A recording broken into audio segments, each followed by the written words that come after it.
We at Memo believe that it is important to re-examine and revisit the relationship between the European Union and Palestine. We know, and we have ample evidence, that there is a huge gap between the policies of governments and the view and public opinion on this matter.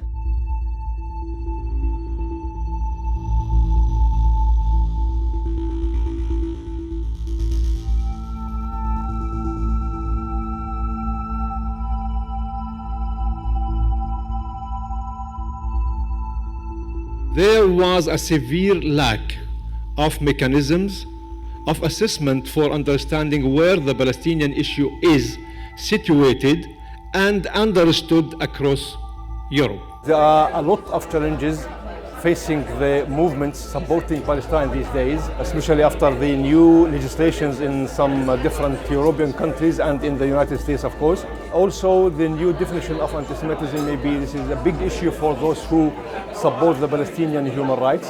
I think the major role is the European consent with the Zionist notion that you compensate the Jews of Europe for years, if not centuries, of anti-Semitism, and in particular for the Holocaust, by giving Israel, and before that the Zionist movement, a carte blanche to colonize Palestine. I think that's a formula, and that's the important moral role that, or one should say immoral role, that Europe plays in the question of Palestine.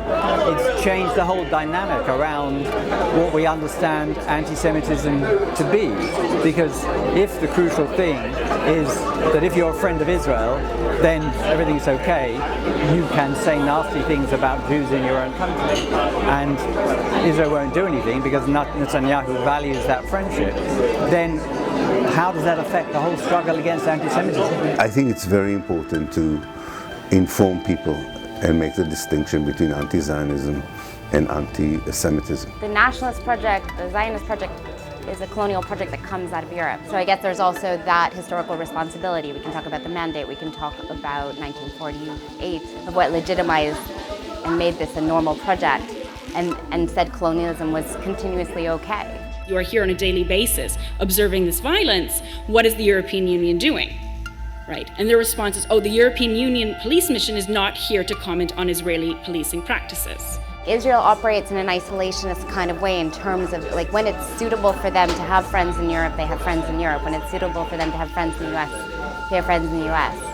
But in terms of the actual material things, the only thing that's really going to count are things like economic sanctions from Europe, and that's going to sting. Other than like direct aid to Israel, the businesses that Israel is producing are being funded through those relationships with Europe. But I hope that the trouble that we will create at least would produce a clear discussion on Palestine, all historical Palestine, and about all the Palestinians, and not just part of it and part of the Palestinians. Thank you, Ilan. Thank you.